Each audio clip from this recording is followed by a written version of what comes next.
Bueno, buenas tardes. Mi nombre soy el doctor Alejandro Laceli, cirujano cardiovascular, médico legista y trabajo en la emergencia de la ciudad hace 32 años. Estoy un poco agitado porque vengo de un problema respiratorio bastante importante, así que me van a tener que aguantar un poco. Acuérdense de suscribirse, poner una manito, tocar la campanita. Eso nos ayuda a poder seguir.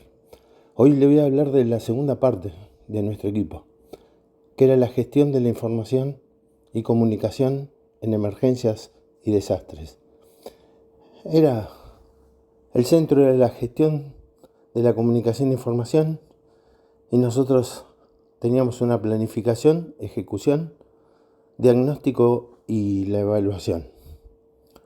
La gestión de esto era, según la situación de emergencia o desastre, la información es la materia prima más preciada, aquellos que todo buscan, necesitan para tomar decisiones, para ganar o perder visibilidad y credibilidad. Eso sobre todo. Nos fuimos dando cuenta a punto de partida que iban pasando los días, meses y años, que era tan importante. Muchos de los problemas de tipo psicosocial que surgen en una emergencia o desastre podrían evitarse o reducirse haciendo el uso eficiente del intercambio de información y comunicación. Siempre se los digo que donde la población tenga información, disminuye el caos. La planificación que hacíamos era sencilla. Cuando se trata de emergencia y desastre, planificar la comunicación se vuelve una tarea compleja y desafiante, pero nosotros tratábamos de llevarlo lo mejor posible. Me olvidé, antes de comenzar todo esto, que hay gente de mi equipo que empezó a pedirme, no a pedirme ellos, sino yo a preguntarles si los podía nombrar, pues son gente que todavía siguen trabajando en el sistema, yo también, pero no quiero que esto le traiga ningún problema, que no tendría por qué ser, porque esto es del año 2006 al 2019 y nosotros estamos demostrando eso. Se los voy nombrando de vez en cuando, como la doctora Alejandra Cano, a Facundo, a Ana Kovac, a un amigo grande con una casa como fue Federico, es amigo, Daniela, la chaqueña querida, y bueno, sigo, a medida que vaya pasando se los voy nombrando, porque si no Mónica Berger me va a retar.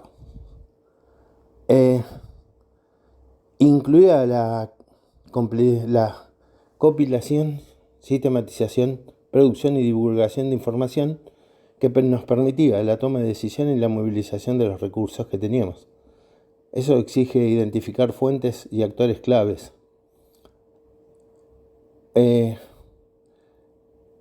Cada vez que pasábamos esa parte de planificación, llegábamos al diagnóstico de la situación, el cual nos permitía identificar las condiciones sociales, políticas y económicas de las comunidades potencialmente afectadas y del país en general.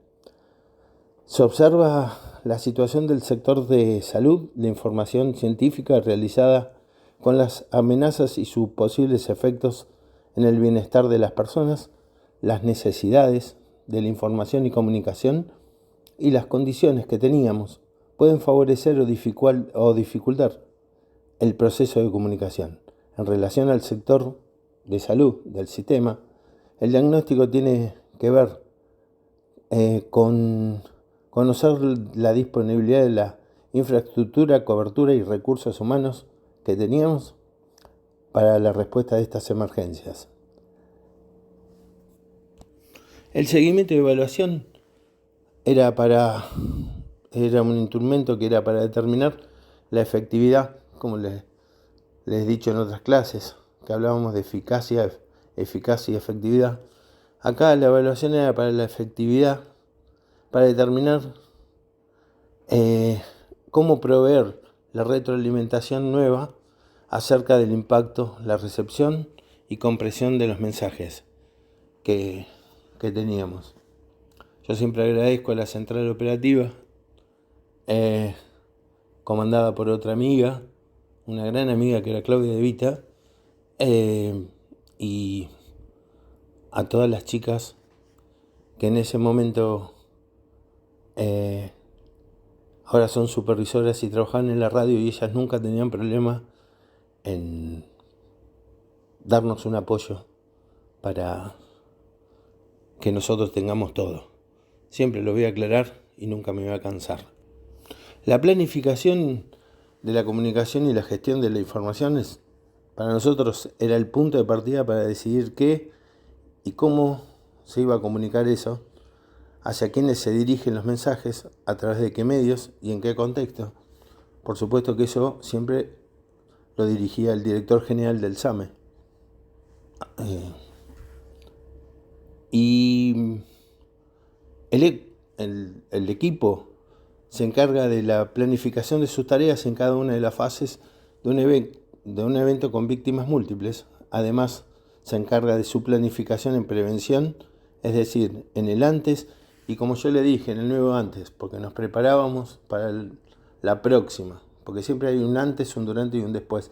Nosotros decíamos que era un antes, durante y después, y volvíamos para atrás, adelante, antes, poníamos el nuevo antes de un evento. El otro punto que teníamos era la organización y el establecimiento de los roles y tareas de cada miembro del equipo. Era muy fácil. A nadie uno le decía tenés que estar acá, tenés que estar allá, y siempre estaban. Donde les tocaba, siempre estaban. Estaban en los organigramas de guardia, en las cadenas de llamados, en las reuniones mensuales que teníamos, en la revisión de nuestro camión de comunicaciones, en las planillas creadas especialmente para recolección de datos, en los bolsos con los equipamientos necesarios. Nosotros era, aparte de todo, tener algo de medicación, siempre teníamos nuestras resmas de papel, impresoras y planillas para pasar los informes, y por supuesto, los equipamientos los bolsos con equipamiento médico. También la comunicación con otras áreas de trabajo era con prensa del Ministerio de Salud para los detalles operativos, y la relación con los hospitales, que se recolectaban los teléfonos e información de los responsables de guardia, y eran de gran colaboración. Creo que hubo veces que por ahí no hemos tenido el diálogo fluido que nosotros queríamos, pero era mayor el diálogo fluido que el no tener nada. El equipo planifica su trabajo con el fin siempre de estar estábamos atentos a los eventos que podían ocurrir. De todos estos puntos y de todas estas situaciones hemos podido sacar y trabajar sobre la clasificación de los incidentes y la predicción de los riesgos de esos incidentes. La predicción era la proyección que realizábamos en forma estimativa del nivel de riesgo que presenta un incidente de acuerdo a una clasificación preestablecida, tomando como base sus características. Estos incidentes tienen foco, centro de localización de un proceso, que pueden ser únicos o múltiples. Luego se lo voy a explicar, por una matriz que nosotros creamos, que era la matriz FOMA. Acuérdense que con todo esto es lo que yo ya estuve hablando, que hemos llegado a lograr que los eventos se clasificaran en programados y no programados, en forma súbita o en forma lenta. No voy a hablar de los eventos porque ya lo he dicho, los programados y no programados, pero con todo esto llegamos a lo que eran las planillas que nosotros denominábamos eventos de riesgo, que estaba diseñada ante la ausencia de un modelo preexistente a copiar para eventos programados, sobre todo, de acuerdo a criterios propios, ordena los riesgos que pueden presentarse en un evento y analizábamos la amenaza y la vulnerabilidad, ¿sí?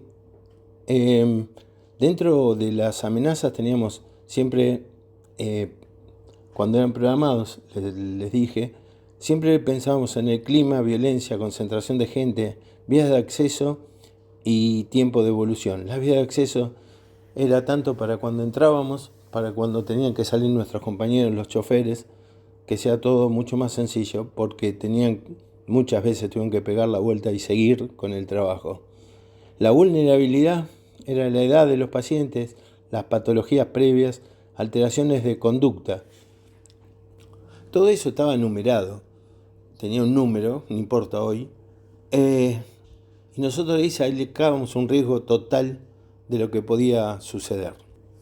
Cuando decidíamos nuestra actuación en terreno, siempre estábamos a escucha, como le dije, de los handys. Transcurría el incidente, hacíamos una valoración de la situación rápido, todo era todo tan rápido que ya estábamos acostumbrados al posicionamiento, a la magnitud y al tipo de incidente que estaba ocurriendo. ¿Cómo hacíamos esa valoración de la situación? Con el geoposicionamiento que teníamos, la valencia social y FOMA, que ahora se lo voy a explicar. Y de ahí pasábamos a una activación. Estábamos trabajando, nosotros trabajamos las 24 horas dentro de la guardia, dentro del lugar de nuestro trabajo, y nos activábamos desde ahí.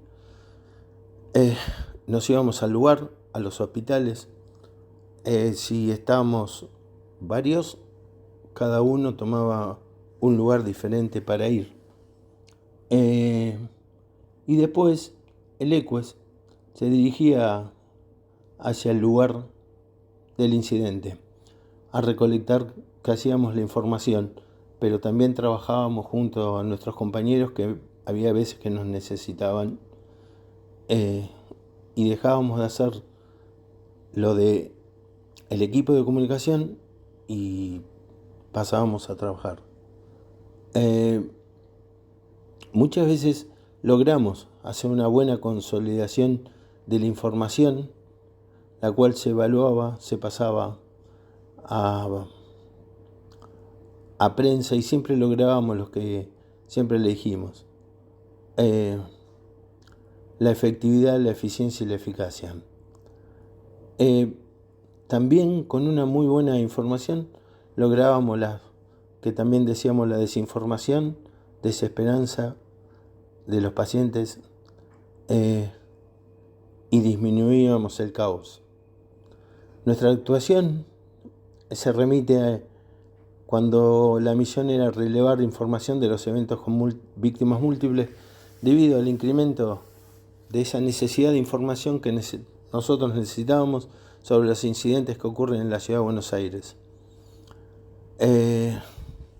Así la fuimos modificando la actuación. Ya le digo, se lo resumo en esto: era escucha, valoración de esa situación con sistema de posicionamiento de riesgo, FOMA, y la valencia social, que era importante, ya se lo di la clasificación, la activación nuestra, ¿sí? Y la información, que llegábamos a lo que yo les decía, a reducir la desinformación, desesperación y desesperanza. La escucha por medio de nuestros handys para la activación se las voy a hacer muy sencilla, porque era estar escuchando a nosotros. En esos momentos podíamos escanear todos los distintos canales, y a su vez estábamos a menos de 15 pasos de la central operativa, donde recibíamos toda la información que necesitábamos para poder seguir con los pasos sucesivos de la escucha. Nuestra primera información en la escucha, la pregunta que era guía en ese momento, era: ¿qué está pasando? La primera información de la escucha que se tiene en cuenta se registra en el tipo de incidente, causa, dónde, la hora y qué móviles se dirigían al auxilio. Todos estos datos que nosotros recopilábamos, lo hacíamos en una planilla que se llamaba hoja de guardia. Esta planilla registraba a diario, era completada tanto en base como en guardia y se encontraba disponible. Una vez que teníamos esa información obtenida, junto con la central operativa, llevábamos a la necesidad de realizar el geoposicionamiento que ubique el lugar donde ocurrió el incidente y por ende comenzar a valorar la situación. Eso de valorar la situación, siempre la gente pide de saber, sobre todo, en dónde estamos parados, si es real, porque no lo sabíamos bien claro, pero con el transcurrir del tiempo cada vez todo es mucho mejor. La valoración de la situación la realizamos mediante el análisis de la escena con los instrumentos que disponíamos en esos momentos. Evaluábamos la exposición para determinar qué población y bienes se encontraban en la situación. Evaluábamos los riesgos para identificar la naturaleza, la localización, la intensidad y la probabilidad de las amenazas principales, la comprensión de la situación actual, las necesidades y carencias, y el análisis de vulnerabilidad que defina la capacidad de los elementos en riesgo para soportar los escenarios. La valencia social es un factor relevante que yo ya se los expliqué. Le describí el cuadro a tener en cuenta al momento de realizar la semiología de la escena. A mayor valencia social los riesgos se modifican y pueden incrementarse.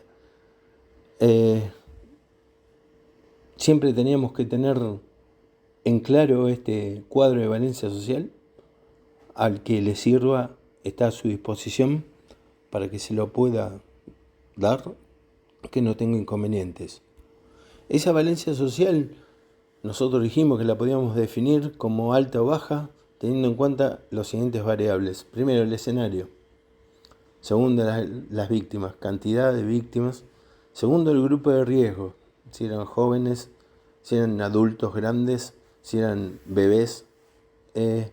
Y tercero, siempre lo tomábamos a los medios de comunicación. Por hoy le voy a hablar de lo que es el FOMA y bueno, dejamos para una tercera clase. El FOMA de la información recibida, la toma de decisión para una respuesta optimizada se podrá basar sobre una matriz o cuadro que creamos de respuesta ante eventos con víctimas múltiples que hemos denominado cuadro FOMA. Foco, magnitud. Se define como foco un núcleo bien determinado en lo que se concentra un evento y desde el cual se propaga y ejerce influencia. Teniendo en cuenta esta definición, puede ampliarse dependiendo del tipo de incidente, el cual puede ser único o múltiple. Si es único, el lugar de la concentración de un incidente de baja o alta magnitud producida por una situación de desastre natural o tecnológico. Y el múltiple, lugares de concentración de un incidente de baja o alta magnitud producida por una o más de una situación de desastre natural o ecológico. La magnitud que tenemos, siempre decimos que puede tener una importancia y relevancia que representa un hecho o situación. En cada foco de evento puede medirse como un foco único de alta magnitud, un foco único de baja magnitud, un múltiple foco de alta magnitud y un foco múltiple de baja magnitud. Para encuadrar el foco, lo que hacíamos, siempre el tipo de incidente y causa, y siempre el tipo de escenario, si era abierto o cerrado. ¿Cuál es la valencia social? Cantidad de influencia de transeúntes, si hay heridos, muertos, ¿cuántos? A la hora de responder estas cuestiones, lo que hacíamos había que tener en cuenta que a mayor valencia social, mayor será la magnitud. Y la cantidad de gente que transita el lugar refiere al número de potenciales expuestos. La mayor cantidad de personas afectadas, mayor será la magnitud. Cuando hablamos de la valoración de la situación en una actuación de terreno, decimos que el tipo de incidente es un incidente con víctimas en masa en lugares de alta concentración de personas o de sistema de posicionamiento de riesgo elevado. Los incidentes que requieren recolectar la información técnica para su elevación a la brevedad. Incidentes que no se encuadren en ningún, también lo valorábamos, que no encuadraban en ninguno de los tipos que nosotros creíamos como para movilizarnos. Y los incidentes cuya información técnica deberá recolectarse con fines estadísticos y para conocimiento de las autoridades correspondientes. Junto con Roberto hablamos del manejo de cadáveres y el punto de corte para el manejo de fallecidos en ese momento que establecía el plan director de emergencia de la Ciudad de Buenos Aires eran 20 cuerpos, teniendo en cuenta que este número surge por un consenso de autoridades forenses con el número posible de autopsias a realizar por turno de trabajo en la morgue judicial. Las víctimas, el punto de corte para el manejo de víctimas sobrevivientes se ha establecido según el plan director en Cava en 15 víctimas, teniendo en cuenta que este número implica la activación de por lo menos 3 hospitales. 25% de los hospitales generales de agudos con capacidad de recepción de víctimas múltiples. Ojalá que vayan viendo la cantidad que era de número todo esto. La valencia social, para la valoración de la valencia social, debe remitirse al cuadro en el que se los expliqué, donde se mide la alta valencia o baja valencia, teniendo en cuenta el escenario, víctima de grupo de riesgo y medios de comunicación. Un ejemplo de foco múltiple de alta magnitud fueron las inundaciones en la Cava, que se vivió en la madrugada del 2 de abril del 2013.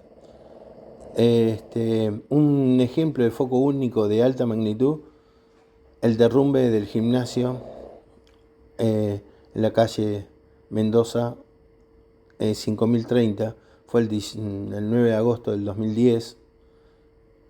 Y cuando vuelva en la próxima clase, vamos a hablar de la actuación de terrenos, cómo estábamos activos. Bueno, muchas gracias, discúlpenme la forma, pero no quiero dejar de informarlos, no quiero dejar de perderlos, ni nada por el estilo, pero respirar me cuesta,